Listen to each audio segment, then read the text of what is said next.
Indian Prime Minister Narendra Modi addressing the 76th session of the United Nations General Assembly. That speech touched upon a whole range of issues ranging from climate change to the Afghanistan crisis to the COVID-19 pandemic to vaccines. Let's break it down for you one by one. The Prime Minister at the very outset of the speech highlighting the importance of India on the global stage, saying, and I'm quoting, "When India grows, the world grows. When India transforms, the world transforms." The Prime Minister then went on to highlight the various achievements of India as a democracy, the journey that it has undertaken. The Indian Prime Minister also emphasizing on how development should be all-inclusive, all-pervasive and universal. India has developed the world's first DNA COVID vaccine, and that the pandemic has taught the global economy to be more diversified. Apart from the COVID-19 crisis and the very important issue of COVID-19 vaccines, also highlighting India's achievements on the vaccine front. Remember, India's Vaccine Maitri initiative has been lauded the world over. The Prime Minister then went on to talk about the need for the United Nations to be more effective. He also spoke about the Afghanistan crisis and said countries are using terrorism as a political tool. Terrorism is an equal threat. No country should take advantage of the Afghan crisis. A very significant statement coming in. The credibility of global agencies stands dented. While addressing the United Nations General Debate, the Prime Minister there emphasizing on the need for the United Nations to improve when it comes to its effectiveness. Climate change finding a very prominent mention. Use ocean resources, do not abuse them. That's the categorical statement coming in from the Indian Prime Minister. As anticipated, the Prime Minister, while addressing the United Nations General Assembly's 76th session, has touched upon a whole host of global challenges that countries across the world are tackling at this point, ranging from the COVID-19 pandemic to the issue of climate change and the all-important issue of the Afghanistan crisis. And our team on the ground has been tracking all those developments very closely. Our correspondent, Sidhant Sibal, has been tracking that address and is now joining us on the broadcast from New York. Sidhant, very categorical statements being made by the Prime Minister. Let's first talk about the emphasis that he has laid when it comes to tackling the Afghanistan crisis, a very important issue that has found a mention in those bilateral engagements as well earlier that the Prime Minister had engaged in while in Washington, D.C., stressing on how Afghanistan's territory should not be used to spread terrorism. Well, yes, Molly, a very, very significant statement by the Indian Prime Minister. Of course, the references on Afghanistan as expected and without taking names of countries, that of course mean Pakistan. The Indian Prime Minister talked about how they are using terrorism as a policy. He talked about how Afghanistan should not become a safe haven for terrorists, something that we have heard in the past as well. But what is significant is that it is being made from that green podium of the United Nations General Assembly, a message that will reverberate back home in South Asia, in Islamabad and Kabul as well. We know that India, as the President of the United Nations Security Council last month, passed a resolution that essentially talked about this only, and of course minorities and women's rights as well, which the Indian Prime Minister made references to. There was, of course, significant focus on terrorism, on countries who support terrorism. The fact that Indian Prime Minister hasn't mentioned Pakistan is because that mentioning Pakistan's name means giving Pakistan a reason to rant and use the platform in its right of reply to rant more about India and, of course, unnecessarily rake up Jammu and Kashmir. We have already seen that the Indian side has replied to Prime Minister Imran Khan's speech. But focus, of course, during the Prime Minister's speech was on extensive range of subject.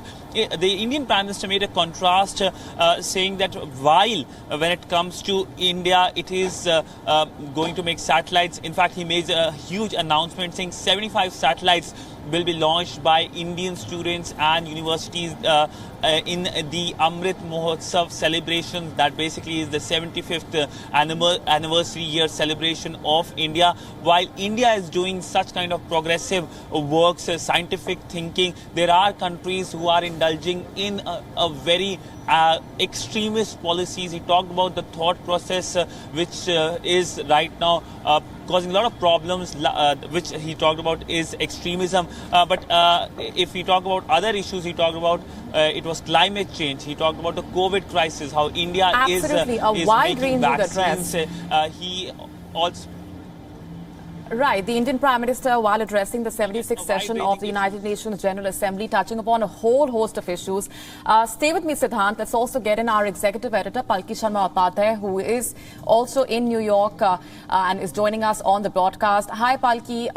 Very significant statements coming in from the Indian Prime Minister's address there, talking about the Afghanistan crisis, specifically an issue that is pretty much on the top of India's priorities when it comes to the circumstances at this point and the implications that it has. The Indian Prime Minister stressing on how Afghanistan soil should not be used to spread terrorism. Absolutely, a lot of important points being made, as you and Sidhant were discussing, and Sidhant very rightly outlined that this was a speech which covered a lot of areas. Afghanistan, you mentioned, very important. You could say that in this speech, the Prime Minister, without naming any country or party, had clear messages for three, threats.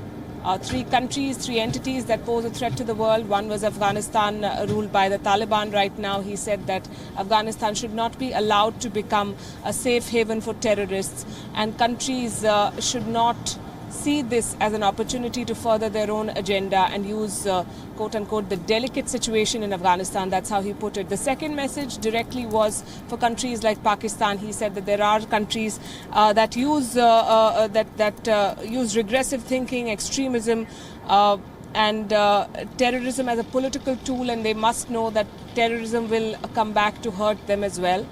The third message, I would say, was for China and the South China Sea. He spoke about ocean resources, which were a lifeline of international trade, and he said that we must do everything in our power to protect them from the race for expansionism and exclusion. It leaves very little to the imagination as to who the Prime Minister was speaking about. So not naming anyone, but clearly sending out the message. And this stands in stark contrast to what some of the other speeches sounded like yesterday. Indeed, and while referring to the Afghanistan crisis and the other global challenges, Palki, very significantly, the Prime Minister also talking about how the United Nations needs to improve its effectiveness, and the very fact that he's making that address from the dais at the United Nations will have a lot of significance. The Indian emphasis on the United Nations Security Council reforms has also been highlighted by the Indian Prime Minister earlier on. Absolutely. This is something that India has been pushing for a long time, and rightly so. The United Nations was formed more than 7 decades ago. A lot has changed. A lot of water has flown under the bridge. And it's time for the United Nations too to show some reform and give countries like India, the rising powers in the world, countries that do the heavy lifting when it comes to delivering on common goods, as they call it, to give their rightful place at the UNSC table. That's something that India has pushed for. And the Prime Minister very interestingly said that for the United Nations to remain relevant, it will have to make some of those changes, and that's that's a very important point, because we have seen the failure of global institutions like the UN, like the WHO in the wake of the pandemic. And what is the point of having this heavy bureaucracy the world over when it fails to deliver at the right time? The United Nations needs reforms. The United Nations needs expansion. There are 5 countries that hold the veto power and practically decide how the rest of the world should operate, and that's not acceptable to countries like India. Remember, India has the biggest force.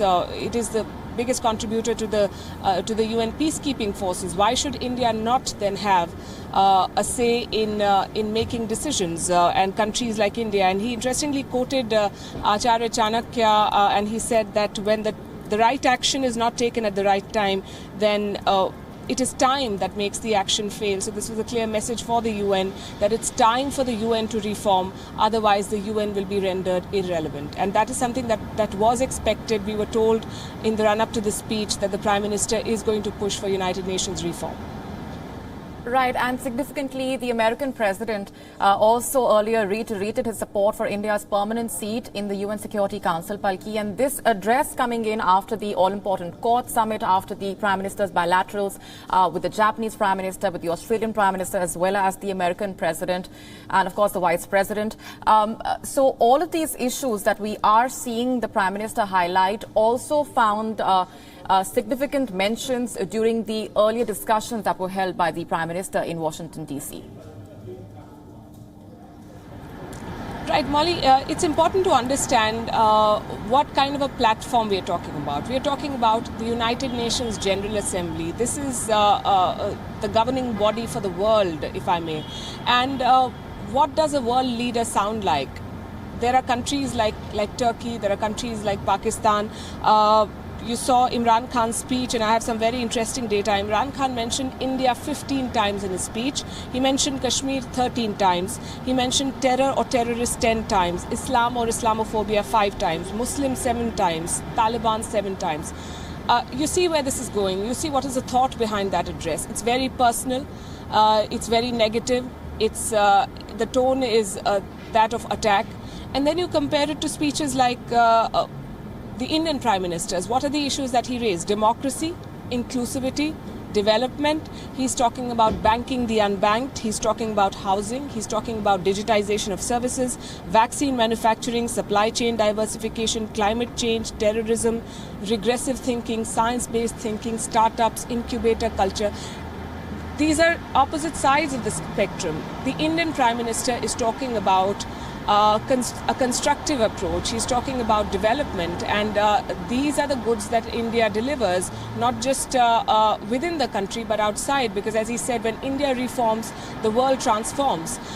So these conversations that were had in Washington, D.C., and now the Prime Minister's speech give you a clear indication of what the vision of the Indian leadership is vis-a-vis the countries that surround India, that only focus on using terrorism as a state policy, that only focus on expansionism. India comes out as a country that is looking at uplifting itself, its own people, and by extension, people around it. And we've started doing that with Vaccine Maitri. We can do that with digitization. So that is the clear message, and that is always the message that Prime Minister Modi sends from this podium.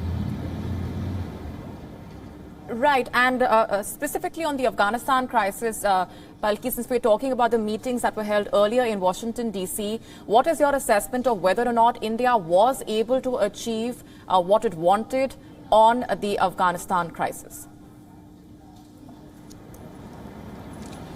I think there is complete agreement from all sides that Afghanistan is a potential threat to regional security, that what happens in Afghanistan will have a bearing not just on India but the rest of the world, and everyone is concerned about the use of Afghanistan as a terror safe haven. Having said that, it is also very clear that the Americans have moved out of that theater. They do not want to be fixing the Afghan problem anymore.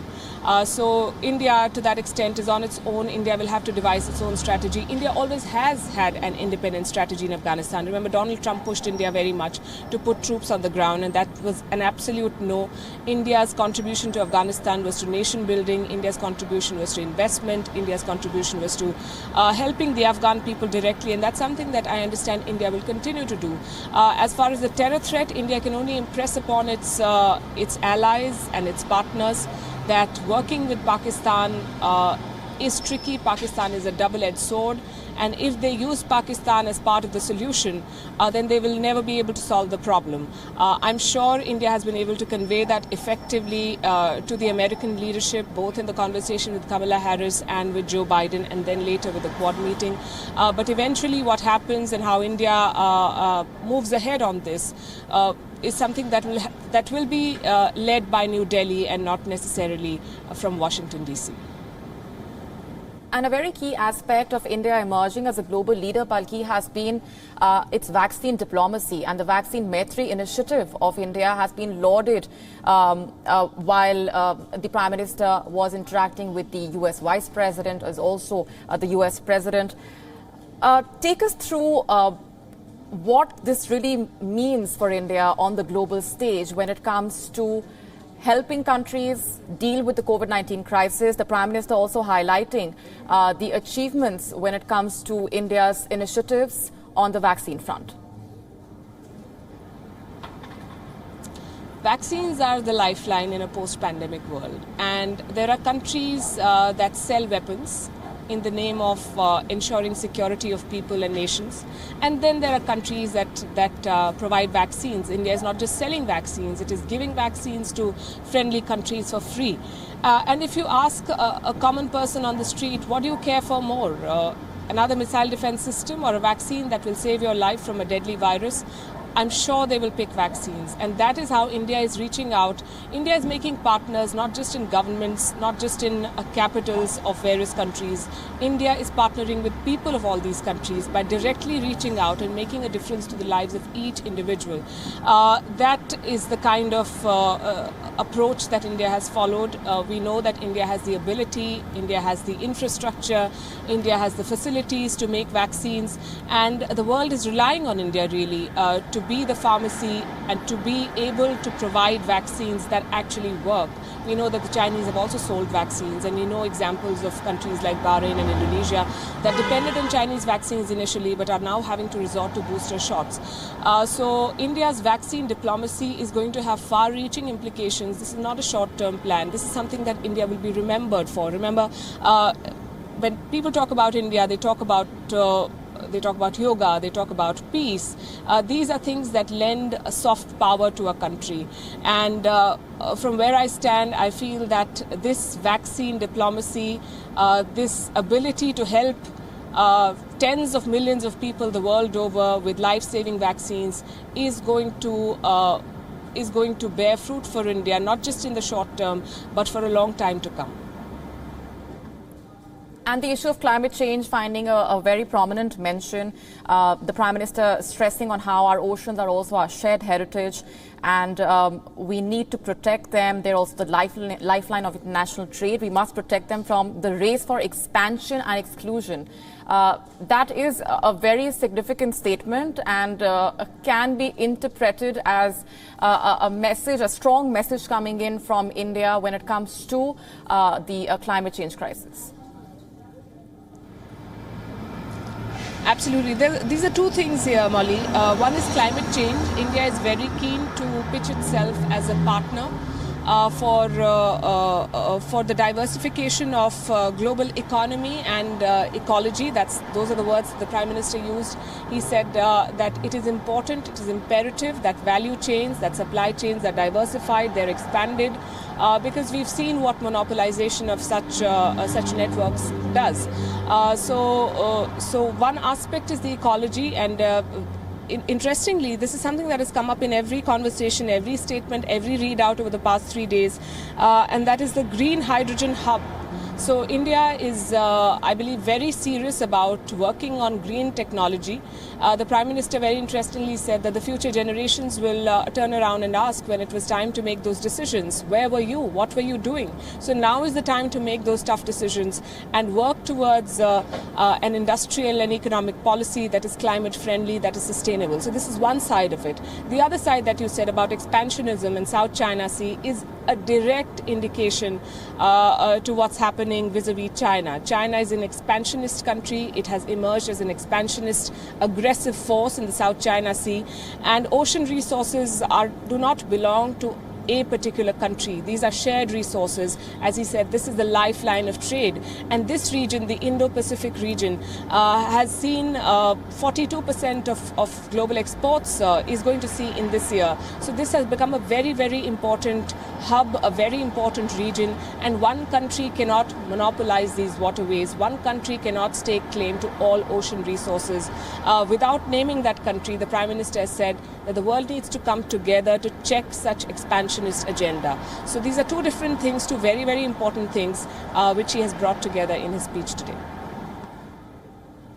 Right, an important message for India's neighbours and also for the world at large. We're leaving it there for the moment. Palki Sharma getting us those key takeaways from the Indian Prime Minister's address at the 76th session of the United Nations General Assembly. That remains our continuing focus. WION now available in your country. Download the app now. Get all the news on the move.